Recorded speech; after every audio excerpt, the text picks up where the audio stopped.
Ito nga ang panibago nating proyekto. Magkakaroon na nga rin tayo dito ng tambayan. Tamang-tama nga at andito nga sila Kuya Richard. Maaga pa nga lang, pumunta na nga sila sa lugawan para makapag-almusal na nga rin sila Kuya Tolits at Kuya Richard. Ichinat nga pala namin si Kuya Tolits kasi siya na nga lang din ang naisipan nga namin gumawa nga ng kubo. Bale, lutuan lang din naman yun at tambayan nga sa tanghali. Tapos nasabi nga ni Kuya Tolits na sasama nga daw si Kuya Richard kaya tuwang-tuwa nga kami. Kasi nga si Kuya Richard palagi nangangako na uuwi siya palaging hindi natutuloy. Kaya naman nung sinabi niyang sasama siya ay natuwa ako. Kahit nga alam ko na hindi naman siya magtatagal dito dahil nagpaalam nga lang daw sila 1 linggo lang. Sabi ko bago nga sila umuwi kakain muna nga kami sa labas at ihahatid nga namin sila. Ganun pa rin naman si Kuya Richard for ngiti-ngiti pa nga rin dito. Sobrang tagal din kasi nung nawala si Kuya Richard kaya marami rin talaga nagtatanong sa mga nakabisado ng mga vlogs natin. Tinanong ko nga rin si Kuya Richard kung gusto niyang sumama sa Bicol. Sabi niya pag-iisipan niya kasi meron nga doon siyang itatanim na kalabasa. Kaya ewan ko kung makakasama si Kuya Richard. Pero nakakatuwa pa dun mga mar, ang dami nilang pasalubong. Mga dala silang ube, saka nga kamoting kahoy. At eto ang langka. Please, tinan niyo yung itlog natin, napakadami sa mga gusto nga bumili dyan. 10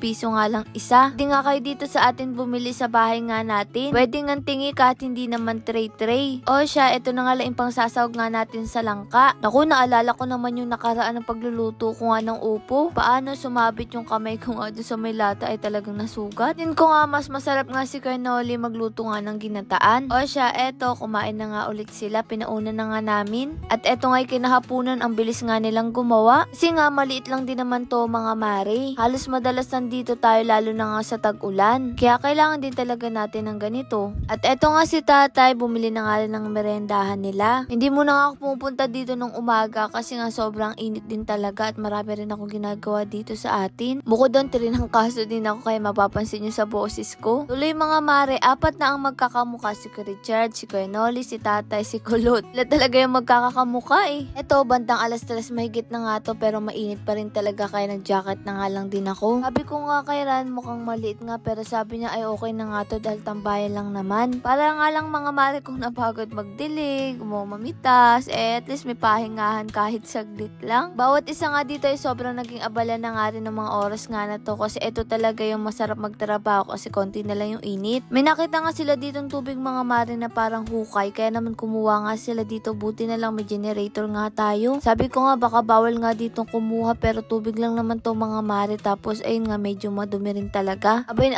tamang abang lang ako dito mga mare at nagulat pa nga ako, akala ko talaga aabutin ako ng tubig. Kaya ayan, para tuloy akong bata nagsusumbong nga kay Ran at natatawa. Buhusan pala para nga mga mare hindi agad anayin. Wala naman akong ginagawa kaya naisipan ko na nga rin magdilig-dilig na nga lang din muna dito. Dahil sa panahon ngayon napakahirap talaga mga mare matuyuan to kasi sobrang init talaga. Kapag hindi nga to nadiligan maghapon ay talagang bitak-bitak ito kinabukasan. Medyo mahirap lang din talaga magdilig kung wala kang timba mga mare kasi nga yung mga timba ginagamit nila kaya itong tabo na nga lang gamit ko, balik-balik nga lang. Siguro nga 1 linggo lang to mga mare tapos na nga ito. Itong bandang dulo na to ay ngayon lutuan nga natin. Tapos yung sa kabila naman ay naman yung upuan at lamesa natin. Pakasarap kasi dito ng hangin sa hapon. Kaya masarap din tumambay. Bala ko nga pala ganito ng ilaw-ilaw yung solar nga mga mare kaya pwede tayong tumambay dito sa gabi. Yung tipong hindi ka makatulog nga sa bahay mo, pwede kang pumunta rito. Ito nga yung mga gulay nga dito ibebenta nga natin. Tapos pwede nga kayo mga mare pumunta dito kapag bibili kayo. Tapos ang kagandahan nga doon, kayo na nga rin mga mare ang mamimitas. Kasi alam ko yung mga iba dyan gustong-gusto magtanim kaya nga lang wala nga silang taniman. Kaya pwede nyo nga rin ma-experience nga mga mare magbitas nga ng gulay. Yun yung balak nga natin gagawin dito. Mga mare, suggest nga kayo na kung anong magandang tawag sa pangalan natin dito. Kasi yung iba may mga tawag, tayo wala eh. Eto na nga, dinala ko nga saglit si Gail. Sakto naligo na nga rin ako at etong ang baby Gail natin. Ang cute-cute naman. Inaantok na naman nga po pero cute pa rin. Nasabi ko nga, ayan nga si Tito Richard mo oh. Lord, maraming salamat sa lahat ng blessing at syempre sa inyo mga mare. Paano ba yun? Bukas na lang ulit.